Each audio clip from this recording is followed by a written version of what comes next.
매년 이렇게 비가 내리기 시작하는 후덥지근한 날씨가 시작되면 예전 일이 생각납니다. 금수만도 못한 인간 때문에 마음고생 참 많이 했어요. 이제는 다 지나간 일이지만 이맘때가 되면 어김없이 생각이 납니다. 억장이 무너져 내렸던 그때 그 일을 이야기해 볼게요. 저는 남편과 연애해서 결혼했어요. 그리고 그 사이에 3명의 딸을 낳았죠. 저도 남편도 아이를 좋아해서 결혼하면 적어도 셋은 낳자고 했는데 정말 말 그대로 됐죠. 3명 중에 아들이 하나라도 있었으면 남편이 더 좋았을 텐데 어쩌다 보니 세 아이 모두 딸로 태어났어요. 요즘 시대엔 딸도 귀하다고 여자한테는 딸이 있어야 한다는 말도 하던데 제가 아이를 낳을 그 당시에는 아들을 더 많이 선호하던 시절이라 저도 시어머님께 구박을 많이 받았어요. 셋이나 낳았는데 모두 딸이니 시어머니 입장에 복장이 터질 일이기도 하셨겠죠. 그나마 남편 위로 형이 한 분 계셔서 아들을 낳을 때까지 줄줄이 낳아야 하는 불상사는 없었어요. 형님 내에는 아들만 둘이었거든요. 대가 끊어질 걱정은 안 해도 되었지만 둘째 아들이 자기 닮은 아들이 하나도 없이 외롭다며 그렇게 싫어하시더라고요. 자연히 저희 애들 셋도 할머니께 눈치 아닌 눈치를 보며 자라게 되었고요. 지금 생각해보면 씁쓸하긴 해요. 아들, 딸 골라 낳을 수 있는 것도 아니고 하늘이 주시는 대로 낳는 걸 제 탓을 하셨으니 말이죠. 동서는 좋겠다. 딸이 있어서. 맘 같아선 셋째가 딸이라는 보장만 있으면 하나 더 낳고 싶어. 또 아들 낳을까봐 못 낳는 거지. 아들 둘 키우는 거 정말 장난 아니야? 맨날 사고나 치고, 아휴.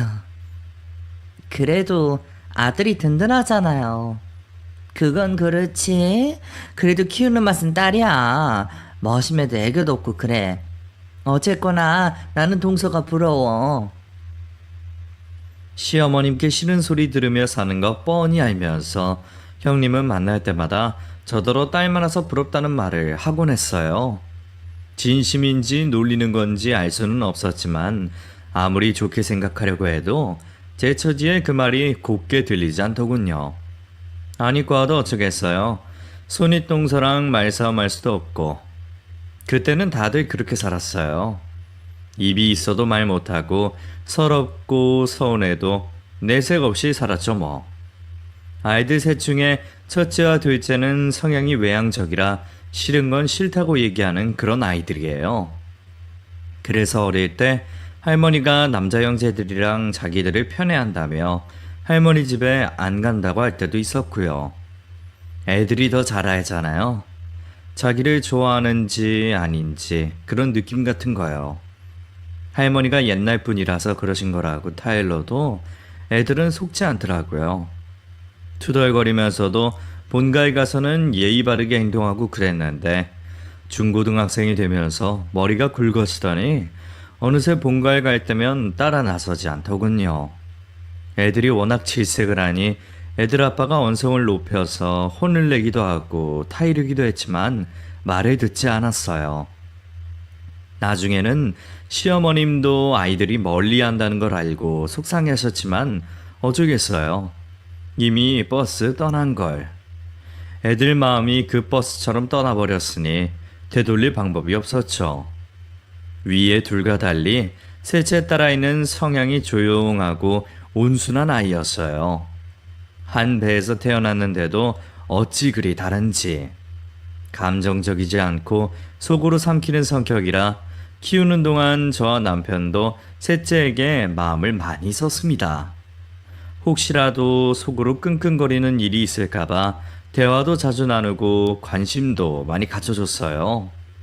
다들 좋아하는 아들 하나 없지만 셋 딸 모두 저희 부부에게 소중한 아이들이고 아들 못지않게 잘난 아이들이었죠. 그래서 잘 키우고 싶었어요. 2살 터울씩 나는 새 아이들은 차례로 대학을 졸업하고 취직을 했습니다.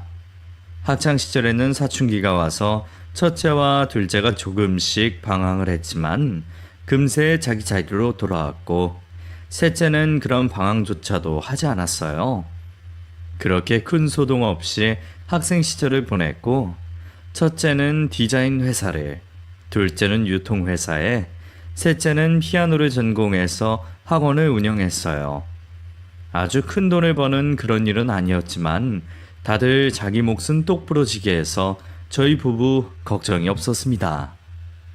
첫째와 둘째는 연애도 알아서 잘하고 그랬어요. 좋다고 만날 땐 언제고 금세 헤어져서는 또 자기 좋다는 남자 만나서 연애하고 그러더군요. 부모 입장에 아무 남자 만나서 혹시나 상처받을까봐 걱정도 되고, 그래서 한 소리 하면 알아서 잘한다며 걱정 말라고 큰 소리들을 쳤죠. 반면 셋째 아이는 내성적이라 그런지 대학을 마치고 학원을 차려서 운영까지 할 동안 제대로 된 연애를 하는 걸 한 번도 보지 못했어요. 너무 혼자 지내니 엄마 된 입장에 그것 또한 걱정되더군요. 이미 20대 후반에 들어서서 결혼도 생각해야 할 나이인데 연애 한 번을 못하니 걱정이 될 수밖에요.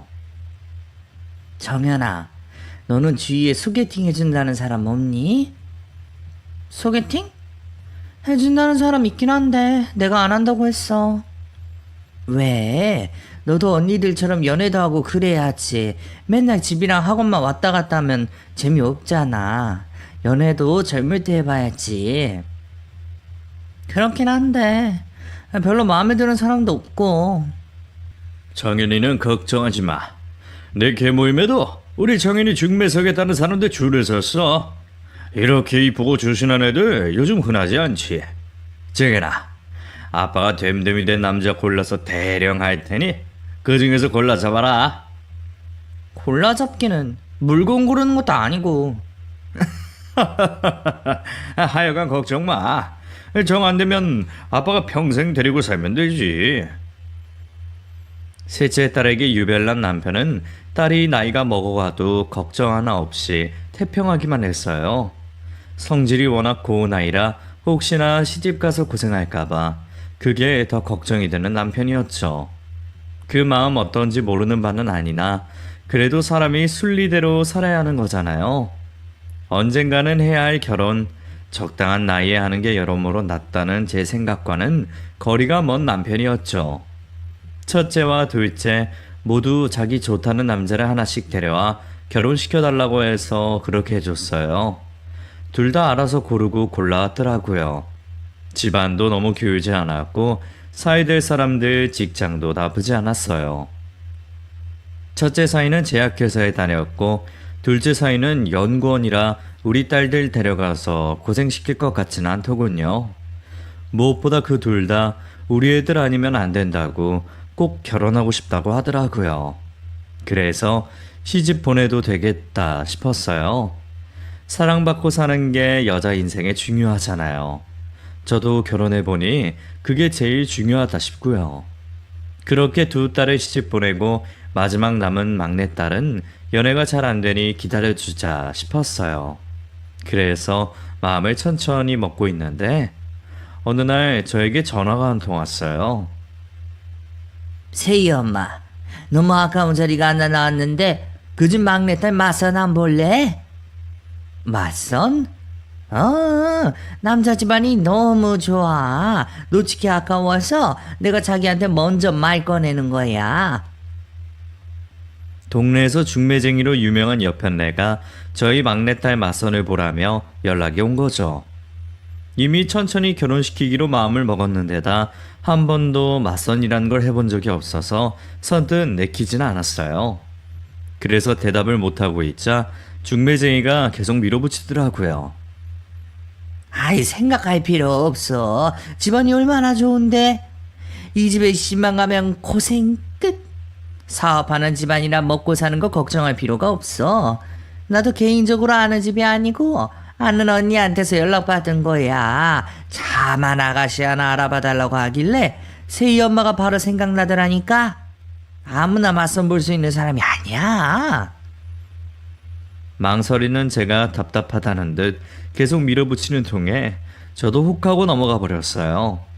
맞선 본다고 다 결혼하는 것도 아닌데 얼굴이라도 한번 보고 오라고 해야겠다 싶어서 딸아이를 그 자리에 내보냈죠.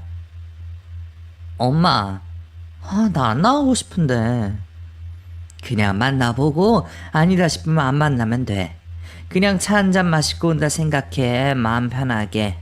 알았지? 딸아이도 그런 자리는 처음이다 보니 안 내켜 하더군요. 이미 잡힌 약속이라 취소하기도 그래서 살살 달래내보냈죠. 남편은 괜히 스트레스 받게 한다고 저에게 성질을 냈고요. 30이 다 된 나이에 연애 한번 제대로 못하는 딸이 걱정돼서 뭐라도 해보려고 하는 제 마음은 몰라주고 쓸데없는 짓 한다며 핀잔 주는 남편이 답답하기도 했어요. 요즘이야 늦게 결혼하는 게 흠이 아니지만 10년 전만 해도 이런 분위기가 아니었거든요. 여자 나이 30 넘어가면 늦었다고 주위에서 다들 그랬잖아요. 그래서 조금 조급한 마음에 그런 자리를 만들었던 건데 사실 저도 마음이 좀 불편하기는 했어요. 사람 인연이라는 게 인위적으로 갖다 붙이는 게 아닌데 싶었거든요. 이번에만 이렇게 만나고 다시는 맞선 같은 거 안 해야겠다. 그렇게 마음먹고는 맞선 자리에 나간 딸아이를 기다렸어요. 3시간 정도 지나서 딸이 집에 돌아왔어요. 딸이 옷 갈아입을 시간도 주지 않고 어땠는지 꼬치꼬치 물어봤죠. 오늘 본 남자 어땠니? 사람 좋아 보이든?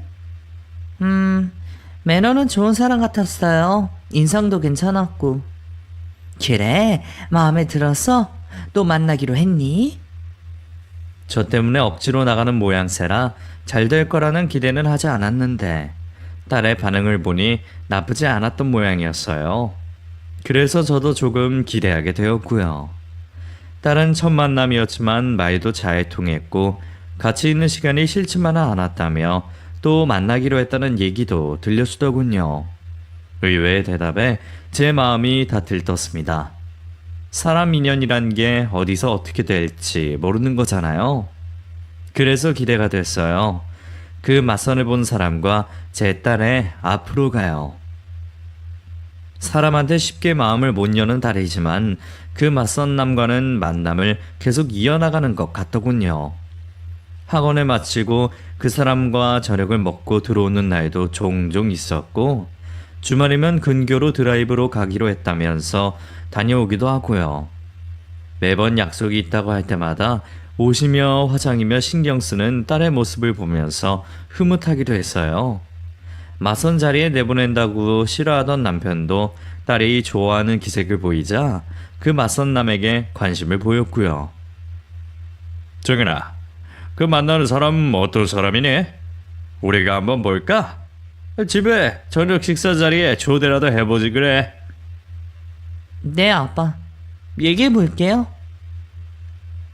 남편은 그 사람을 가까이에서 살펴보고 싶은지 집으로 초대를 하라고 했어요. 둘이 처음 만나는 것도 맞선 자리라 결혼을 빼고 둘 사이를 볼 수도 없는 일이라 사이가 될지도 모르는 사람 댐댐이 같은 걸 보고 싶었던 거죠.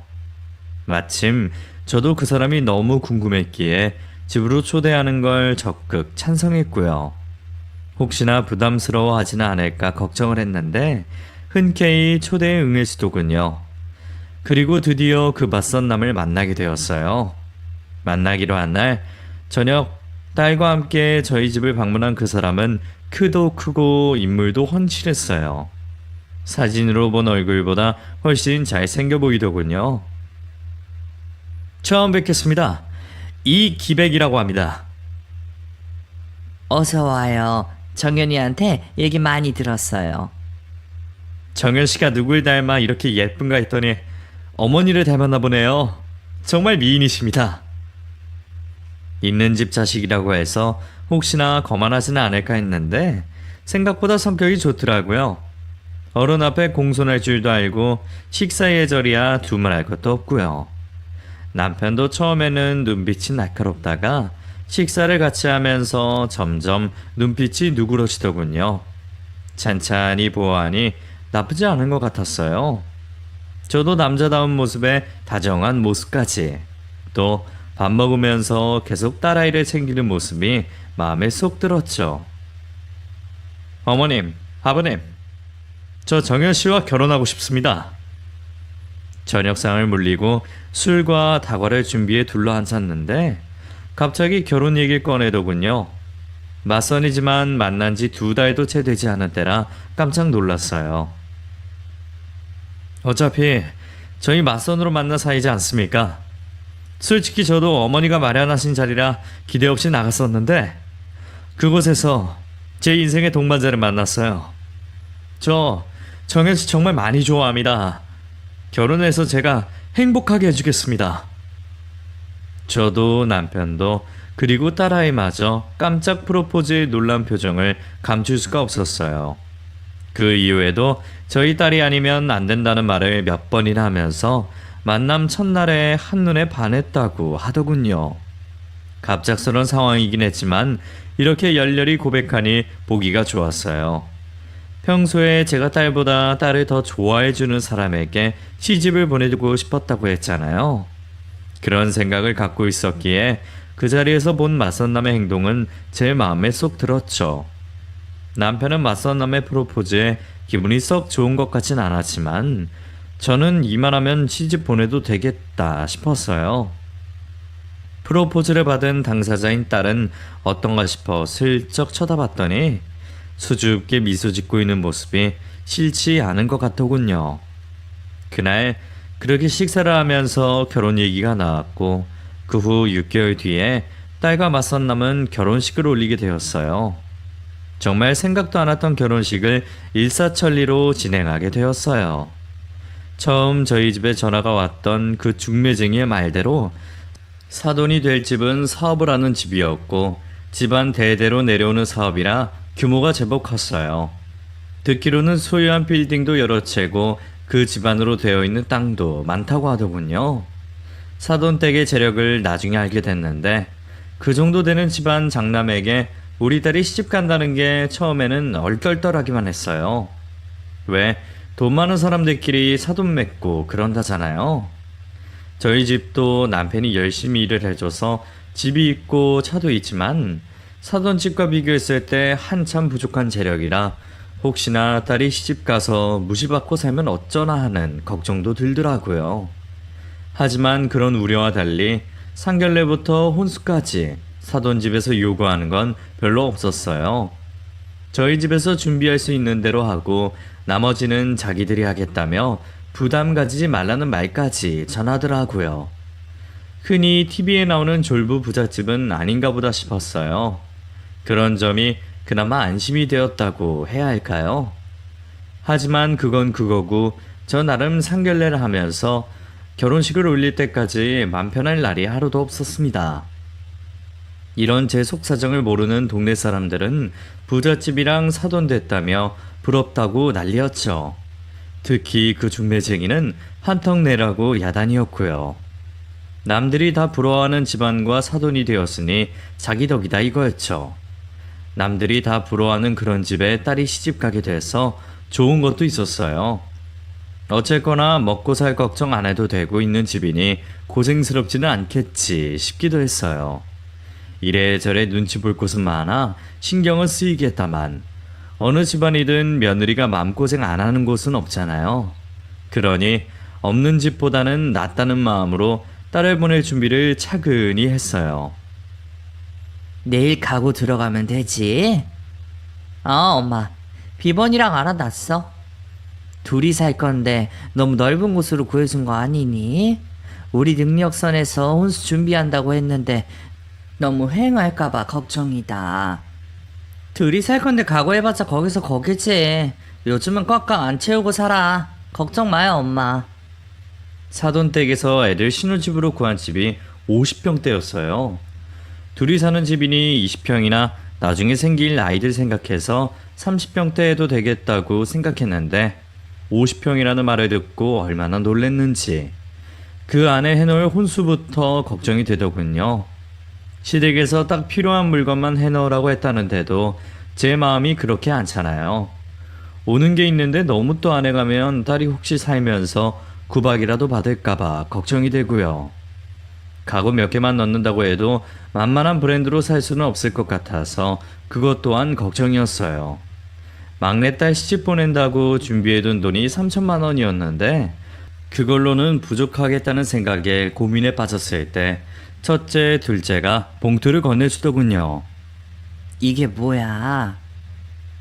정연이 결혼준비금으로 쓰세요. 우리 둘이 보탰어. 너희가 무슨 돈이 있다고? 첫째, 둘째 사이도 돈 잘 벌어요, 엄마. 이 정도 돈은 보탤 수 있다고. 두 딸이 이렇게 마음을 써주니 어찌나 고맙던지요. 자식 낳고 살림하면서 돈 모으기 쉽지 않을 텐데 아껴서 모아둔 돈을 이렇게 내주니 제 마음이 어떻겠어요.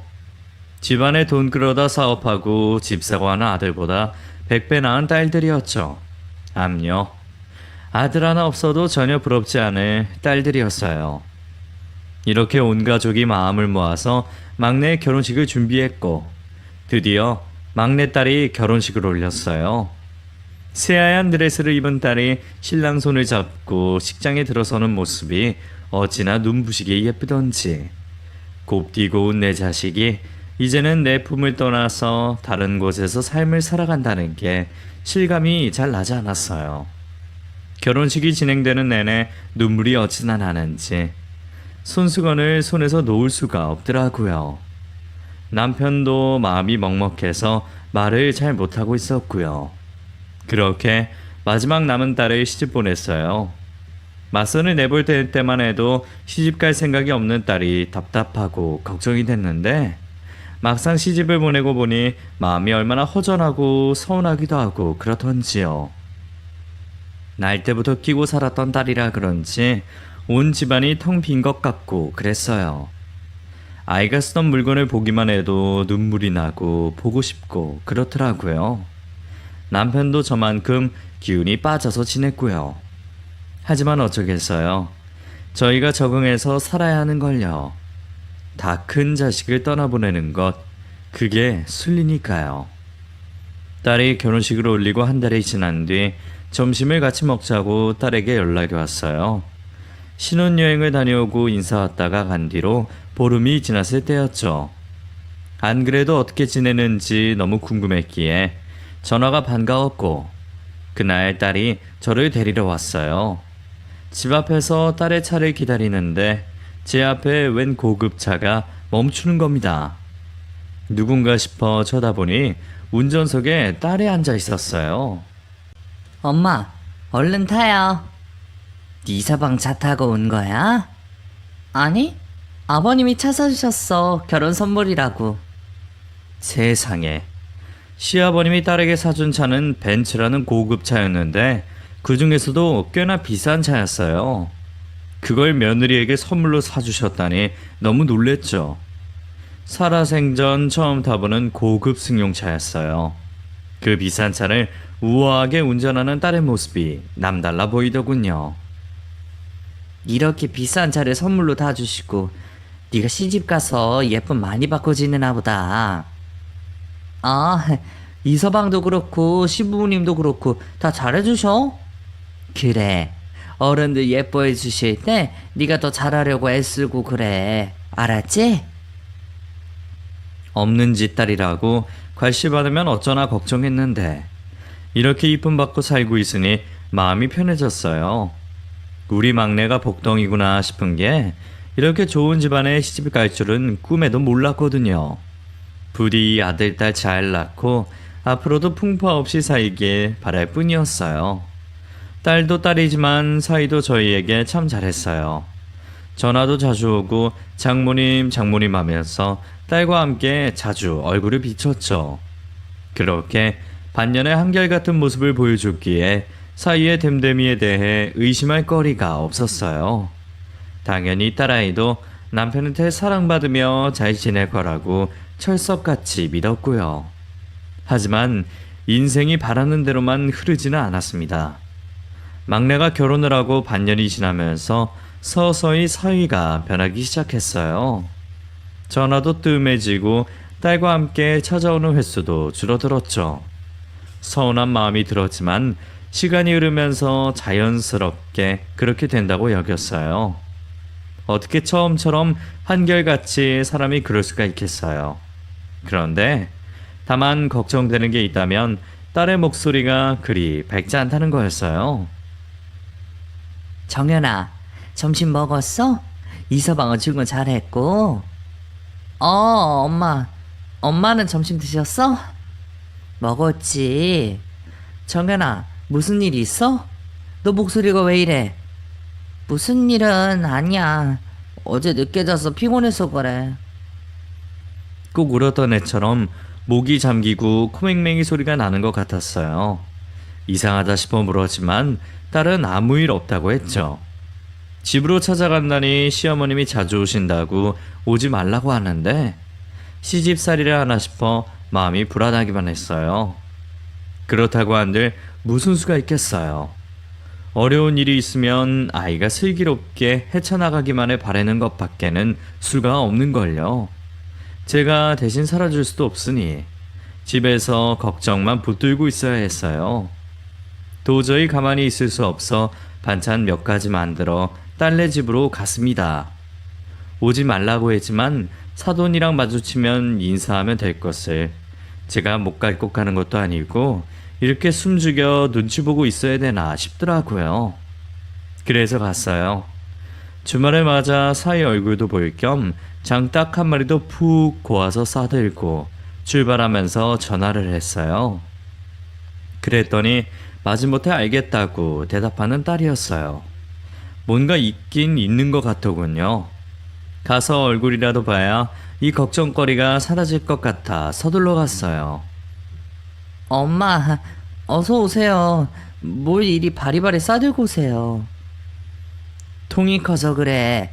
몇 가지 없어. 이서방 챙겨주고 너도 좀 먹고 해. 이번에 더덕이 참 좋아서 더덕구이 할 거 양념 다 발라놨어. 구워서 같이 먹어. 아이고, 장모님 장인어른 어서 오세요. 제가 요즘 발걸음이 뜸해서 직접 오셨네요. 죄송합니다. 자네도 일이 바빠 그렇겠지. 그래, 그동안 잘 있었나? 여전히 살갑게 인사를 하는 사이였지만 마음이 상해서 그런지 그전처럼 반갑기만 하진 않았어요. 당장 무슨 일이냐고 딸에게 묻고 싶었지만 사이가 어떻게 하는지 가만히 살펴볼 요량으로 시침이 뚝 떼고 있었죠. 둘은 겉보기에 별일 없어 보였어요. 우리 앞이라 그런지 딸을 챙기는 모습도 여전했고요. 다만 이상하게 여겨지는 게 있었는데 사이 손이 닿기만 해도 딸이 움찔움찔 놀란다는 거였어요. 결혼한 지 이제 겨우 반년, 깨소금이 흘러넘쳐야 할 사이에 긴장하는 모습이라니요. 아무래도 그냥 넘길 게 아닌 것 같았어요. 그날은 하루 종일 있으면서 둘이 하는 걸 찬찬히 보고는 그 다음날 딸에게 전화를 걸었어요. 네, 엄마. 어제 엄마가 준 반찬으로 이서방 아침 잘 먹고 출근했어요. 고마워요? 그래. 그건 그렇고 너 솔직하게 엄마한테 말해. 이서방이랑 무슨 일이 있지? 그런 거 없어. 무슨 일은. 그런데 왜 이서방 눈치를 봐? 이서방은 아무렇지 않아 보이던데. 엄마의 감이란 게 있잖아요.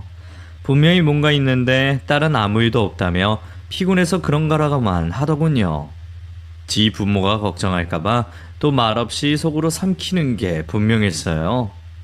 무슨 일인지만 얘기하면 내가 어떻게라도 도와주겠는데 말을 하지 않으니 손을 쓸 수가 없었어요. 내 딸이지만 참 답답했어요. 엄마, 나 이서방이랑 이제 결혼했잖아. 부부 사이 싸울 수도 있고 그래. 내가 이제 알아서 해. 그러니까 엄마 아빠는 걱정 마시고 두 분 생활 즐기세요. 네? 딸은 걱정하지 말라는 말만 했어요. 하는 수 없이 무슨 일이 있으면 언제든 말하라고만 하고는 전화를 끊었죠. 결혼 전에 느낄 수 없던 거리감이 딸에게 느껴졌어요. 이제 출가 외인이라는 게 바로 느껴지더군요. 딸을 위해 관심을 끊어주는 게 맞구나. 문득 그런 생각이 들었어요.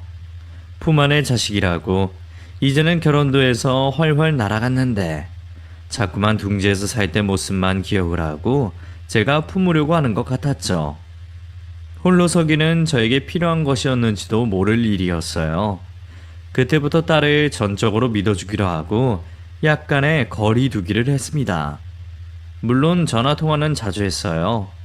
대신 오라고 할 때만 가고 아이들이 오고 싶을 때 오면 반겨주고 그랬어요. 일부러 자주 만나려고 한다거나 수시로 전화하는 걸 모두 끊었죠. 그렇게 내 인생에 집중을 하며 지내게 되었어요. 그동안 배우고 싶었던 캘리그라피도 배워보고 한식 조리사 자격증에 도전해서 자격증도 따게 됐죠. 나중에라도 혹시 필요할까 싶어서 배웠는데 생각보다 재미가 있더라고요. 남편이랑 주말이면 등산도 다니고 함께하는 시간도 늘렸어요. 그러는 동안 시어머님은 돌아가셨고 막내딸은 첫째 아이를 출산했습니다. 막내가 낳은 첫째는 딸이었어요. 제 딸을 쏙 빼닮아서 어릴 때 딸아이 모습 그대로더라고요. 정말 너무 예뻐서 눈에 넣어도 안 아플 그런 손녀딸이었어요. 하지만 출산을 하고 난 딸은 표정이 어둡더라고요. 모유 수유를 위해 담요에 쌓여 엄마 품에 안긴 갓난쟁이를 보면서 이렇게 말하는 거죠. 엄마 닮아서 딸만 계속 낳는 거 아니겠지? 그 사람 아들 진짜 기다리는데. 정연아, 너 좀 전에 아기 낳았어. 그게 무슨 말이야? 아들 낳아야 한대. 딸 필요 없대. 누가 그런 말 했다는 거야? 이서방이야? 딸이 흐느껴 우는 모습을 보면서 정말 많이 놀랐어요. 그동안 뭔가 이상하다고 느끼고 있었던 게 바로 이거였다는 걸 그제야 알게 된 거죠. 저와 남편은 그냥 두면 안 되겠다고 느꼈고 바로 사위와 얘기 좀 하자고 했어요. 자네, 정인이한테 딸가 좋다고 구박했나? 지금이 어떤 시대인데 애한테 그런 소리를 해? 어디 입이 있다면 말해보게. 우리 정연이한테 진짜 구박이라도 했다는 거야? 아닙니다, 어머님, 아버님. 제가 아들이면 좋겠다는 말은 했지만 설마요. 구박이라뇨. 저 딸이라서 너무 좋아요. 그런데 우리 애가 왜 그런 말을 하는 건가? 어떻게 된 일인지 해명을 하라고 다그쳤지만 사이는 저희가 오해하는 거라며 발뺌을 하더군요. 자기는 절대로 딸에게 그런 소리를 하지 않았다면서요. 정말 답답했습니다. 분명히 뭔가가 있는데 딸이 입을 다물고 있으니 제대로 알 수 있는 방법이 없었어요. 결국 사이와의 대화도 흐지부지되고 없는 것 없이 끝나버렸어요. 그렇게 그날 일은 그냥 해프닝이 되었고 딸은 퇴원 후 집으로 돌아갔어요. 딸이 출산을 했다고 집에 상주하는 가정부까지 들였다는 말을 듣고는 속상했던 마음이 조금 누그러졌죠. 결혼 생활이란 게 연애하고는 또 다르잖아요. 자식 낳고 살면서 두근거리는 마음보다는 서로 이해하는 마음으로 살아야 하는 게 그건데 딸과 사이도 그 과정을 거치는 거라고 여기며 불안한 마음을 달랬어요. 정말 큰 일이 있다면 딸이 우리에게 말할 거라고 생각하면서요. 손녀딸은 예쁘게 무럭무럭 잘 자랐어요. 어쩜 하는 짓이 지 엄마 어릴 때랑 판박이인지 아이를 볼 때마다 옛날 생각에 눈시울이 붉어지곤 했죠. 사돈 어르신들 우리 지아 많이 좋아하시지? 그럼 우리 집과 다르게 첫 손녀시잖아. 우리 지아 보고 싶다고 하루가 멀다고 영상 전화하셔. 일주일에 한 번은 지아 보러 오시고. 그래, 어른들이 좋아하시면 됐다. 저기 이서방도 지아 예뻐하니? 네, 엄마 걱정하지 마. 딸은 출산하는 날 있었던 일 때문에 제가 여전히 마음을 쓰고 있다는 걸 눈치채고 있었어요. 그래서 사이에 대한 엄담은 한마디도 하지 않더군요.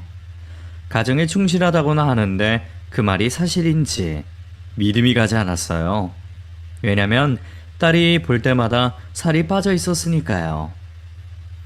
왜 이렇게 말랐어? 밥 꼬박꼬박 잘 챙겨 먹고 해. 이렇게 말라서 애를 어떻게 키워? 잘 챙겨 먹는데 이상하게 살이 안 쪄. 걱정 마세요. 뭔 얘기를 꺼내면 다 걱정 말라는 말만 하는 딸이었어요. 부모 걱정시키기 싫으면 표를 내지 말던가. 살이 빠져서 양쪽 볼이 홀쭉해졌는데도 건강하다는 말을 하니 제가 그 말을 온전히 믿을 수가 있었겠어요. 둘째 가질 거라는 말은 벌써부터 했지만 아이가 안 서는 것도 다 몸이 안 좋아서 그렇다는 생각이 들었어요. 차라리 아이가 아예 안 섰으면 좋겠다는 생각도 했습니다. 임신하고 출산까지 하면 몸이 또 축날 텐데 여기서 더 그러면 딸이 쓰러질지도 모르겠다는 생각이 들었어요. 사돈 어른이나 사이는 서운해하겠지만 사람이 사는 게 먼저잖아요. 제 맘 같아선 둘째 가지 말라고 그렇게 말하고 싶었어요. 그러다가 1년 뒤 딸이 드디어 둘째를 가졌어요. 저조차 기대를 버리고 있었는데 둘째가 생긴 거였죠. 저에게 임신 사실을 얘기하면서 딸이 얼마나 기뻐했는지 몰라요.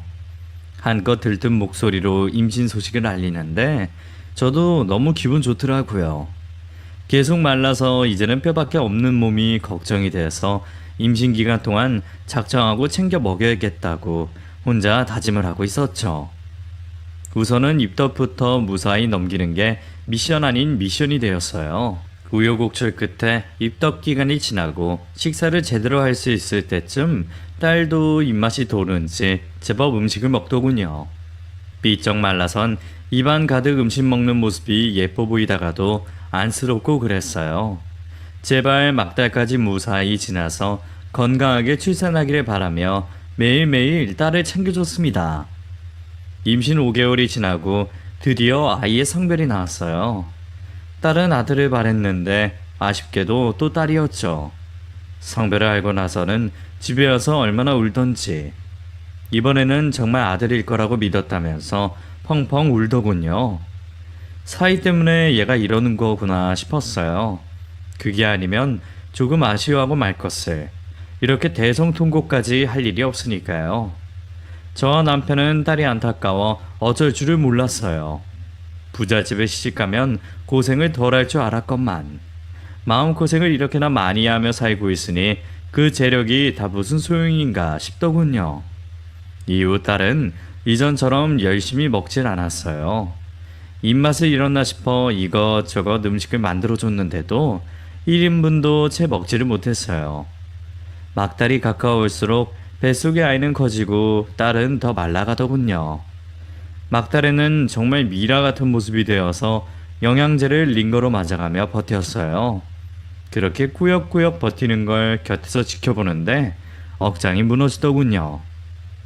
도대체 어디서부터 잘못된 건지, 처음부터 그 맞선 자리에 나가지 말았어야 했나, 모든 게 후회가 되었어요. 겨우겨우 버티고 버텨 드디어 진통이 왔고 첫째도 자연분만을 한 딸은 둘째도 자연분만을 시도했습니다. 출산을 위해 수술방에 들어가고 밖에서 기다리는 저희는 정말 똥줄이 마르는 것 같았어요. 그런 와중에 사이는 병원에 코빼기도 보이지 않는 거였죠. 남편이 몇 번이나 전화를 걸었지만 받지도 않았어요. 얼마나 괘씸하던지. 나타나기만 하면 사이고 뭐고 가만 안 두겠다면서 이를 갈고 있었어요. 시간이 한참 지났지만 아이가 태어났다는 소식은 들리지 않고 문은 굳게 닫혀있기만 했어요. 어찌된 영문인지 보호자가 아니니 안에 들어가 볼 수도 없고 밖에서 발만 동동 굴리고 있었어요. 그러다가 곧 수술방에서 사람이 나왔는데 딸이 위급해서 자연분만이 어렵다는 얘기를 전해줬어요. 바로 응급수술로 전환이 되었고 남편과 저는 걱정 때문에 둘 다 얼굴이 허옇게 질려선 아무 말도 못하고 기다리고 있었어요. 장모님, 오셨어요? 자네 왜 이제 오는가? 정연이가 수술방에 들어간 지가 언젠데? 아, 죄송합니다. 오는 길에 누구를 좀 만난다고요? 지금 정연이보다 중요한 사람이 누가 있다고? 가만, 이거 술 냄새인가? 자네 술 마셨어? 명색이 남편이란 인간이 지 마누라가 애 낳고 있는데 술에 취해서 병원에 뒤늦게 나타나다니, 이게 상식적으로 말이 되는 상황입니까? 너무 어이가 없고 화가 나고 맘 같아선 어디 끌고 가서 흠씬 두들겨 패고 싶더군요. 부글부글 끓는 속을 겨우 가라앉히고 수술실 문만 다시 쳐다보고 섰습니다. 아예 상대를 말아야지. 안 그럼 제 명예 못 죽겠더라고요. 잠시 자리를 비웠던 남편도 뒤늦게 들어와 술 취한 사이를 보고는 눈을 질끈 감더군요. 아예 안 보고 말지. 눈을 감고 말지. 그런 마음인 것 같았어요. 길고 긴 시간이 지나 드디어 딸은 출산을 했고 아이도 무사하다는 의사 선생님의 얘기를 들을 수 있었어요. 곧 수술방 문이 열리고 딸이 나왔는데 분명히 뒷 벤치에 누워 있었던 사이가 다짜고짜 딸에게 가서 따귀를 때리는 겁니다. 짝! 사이가 날린 손찌검에 탈진한 딸의 외마디 비명소리와 함께 고개가 휙 돌아가더군요. 그 뒤에 바로 이어 사이가 한 말이 가관이었어요. 야, 또 딸이냐? 내가 좋은 말로 할 때 지으라고 했어, 안 했어? 사이의 말이 끝나자마자 저는 바로 사이에게 달려들어 머리통을 잡고 흔들었어요. 내 머리! 이거 놔! 네가 죽고 싶어서 환장을 했구나. 네가 뭔데 우리 딸 때려? 어디서 배워먹은 짓거리야? 여보, 이 손 놔. 내가 이 자식 아작을 낼 테니까 놔봐. 저와 남편은 둘 다 그 인간에게 달려들어서 머리통을 쥐어뜯었어요. 그야말로 수술방 앞에서는 난장판이 됐고 딸은 얼굴을 가린 채 울고 있었죠. 병원 관계자들이 저희를 떼놓으려고 안간힘을 써서 겨우 떨어질 수 있었어요. 잠시 뒤 딸의 입원실 안에서 다시 차분하게 대화를 했어요. 물론 사이는 저희 앞에서 무릎을 꿇고 있었죠. 자네 미쳤나? 어디서 손찌검이야? 그것도 감히 우리 앞에서. 미치지 않고선 이럴 수가 있나? 저희가 화가 나서 호통을 쳤지만 이미 술에 만취한 사위는 혀가 꼬인 소리로 말을 해서 무슨 말인지도 알아들을 수도 없었어요. 더 추궁을 하고 싶었지만 제대로 앉지도 못하는 사람을 붙들고 알아낼 곳도 없었죠. 별 수 없이 옆 침대에 눕혀놓고 딸에게 말을 해보라고 했습니다. 이제 더 이상 숨길 것도 없어. 그냥 말해봐. 정연아, 엄마가 다 도와줄게. 그러니까 말해. 그래야 엄마가 알 수 있어. 엄마.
딸은 눈물을 흘리며 말을 시작했고 그동안 저희에게 꼭꼭 숨긴 이야기를 듣는데 경악할 수밖에 없었어요. 정말 생각지도 못한 내용이었고 저희는 너무 큰 충격을 받았습니다. 딸이 저희에게 알린 내용은 이랬어요. 결혼 후 처음에는 너무 다정한 사람이었대요. 그런데 어느 순간부터 본색을 드러내기 시작하더니 술을 마시고 오는 날이면 어김없이 시비를 걸었고 말다툼을 하다 보면 어느새 딸아이를 때렸다는 겁니다. 밤에는 금수만도 못한 짓을 해놓고 아침에 정신이 들면 딸아이에게 무릎을 꿇고 손이 발이 되도록 빌고 그랬대요. 결혼하고 한 달 만에 자기 남편이 정상이 아니라는 걸 알게 되었고 시댁에서도 그걸 알고는 물질적인 성물 공세를 계속했다고 하더군요. 그러면서 알게 된 사실, 사위가 밖에서 나온 자식이라는 겁니다. 시아버지가 밖에서 바람을 피우다가 만든 자식이 사이였고 그 후에 본처의 자식인 지금의 동생이 태어났는데 자라는 동안 둘의 경쟁이 계속되면서 사위도 성격이 점점 이상하게 변하게 되었다고 하더군요. 자신이 맞이이지만 반쪽짜리라는 생각과 피해의식과 자격지심으로 똘똘 뭉쳐진 성향이 결국 딸아이에게 구타로 이어졌고 겉으로 보이지 않는 것만 골라서 때려 저희도 눈치채지 못했던 거예요. 왜 그동안 숨겼어? 이게 숨겨서 될 일이니? 왜 지금까지 참고 살았던 거야?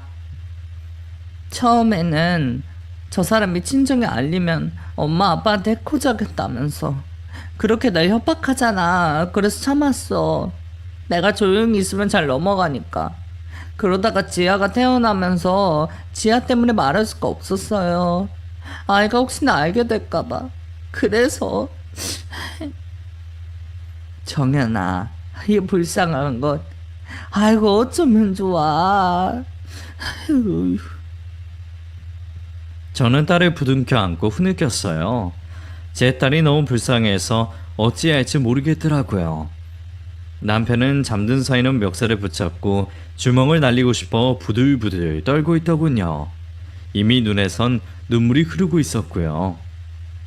아버님이 유산을 아들을 낳아야 준다고 하셔서 그래서 나한테 아들 낳으라고 계속 그랬어. 둘째가 딸인 거 알고는 지우라는데 그럴 수 없잖아 엄마. 이미 생긴 아이를 어떻게 지워? 그동안 딸이 견뎌야 했던 고통이 얼마나 컸을지 감도 못 잡겠더군요.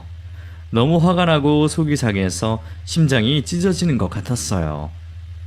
그동안 엄마 아빠가 아실까봐 더 참고 살았는데 이제 두 분 다 아시게 됐으니 나 이제 미련 없어. 나 이 인간이랑 이혼할래 엄마. 그래 이혼해. 이런 인간이랑 같이 절대로 못 살지. 당연하지. 딸은 그동안 폭행당했던 모든 정황을 증거로 남겨뒀더군요. 저희는 그날 바로 경찰서에 가정폭행으로 신고를 접수했어요. 그리고 이 인간이랑 합의 이혼도 싫어서 이혼 소송도 접수했고요. 다음날 아침에 부스스 일어난 그놈에게 이 모든 상황에 대해 알렸어요. 더 이상 사이 삼지 않겠다며 어디 해보자고 했더니 갑자기 무릎을 꿇고 싹싹 비는 겁니다. 그 또한 자기 본가에 알려질까봐 수쓰는 거라고 딸아이가 알려주더군요. 저희는 한 번만 봐달라고 사정하는 그 인간을 병실 밖으로 쫓아내버렸어요. 그리고 사돈에게 바로 전화를 걸었죠. 이런 상황을 알고 계시냐고요. 물론 그쪽 집안에서는 이런 걸 전혀 몰랐다고 하면서 죄송하다고 하더군요. 몰랐다고 하는 것도 다 거짓이라는 느낌이 들었어요. 있는 집 사람들이 어찌나 무서운지, 정말 없는 집 사람으로서 상종 못할 인간들이라는 생각이 들더군요. 결론적으로 지금은 딸아이와 그 금수만도 못한 인간은 이혼을 했어요. 그리고 양육권 모두 딸아이가 가지고 왔고요. 시댁에서는 그 모든 상황을 몰랐다면서 미안하다는 사과와 함께 신혼집 명의를 딸에게 넘겨주고 두 소녀가 다 자랄 때까지 양육비와 교육비를 지원하겠다고 하더군요. 그렇게 딸아이의 결혼 생활은 끝이 났어요. 전 남편인 그 인간은 가정폭행건으로 합의를 하고 거액의 합의금을 내고는 현재 잠적해 있어요. 어디로 갔는지, 애비라는 사람이 자식은 보고 싶지도 않은지 아직도 나타나지 않고 있죠. 제 이야기는 여기까지예요. 지금은 다 해결되었지만 그때 너무 상처를 많이 받아서 아직도 속이 많이 상합니다.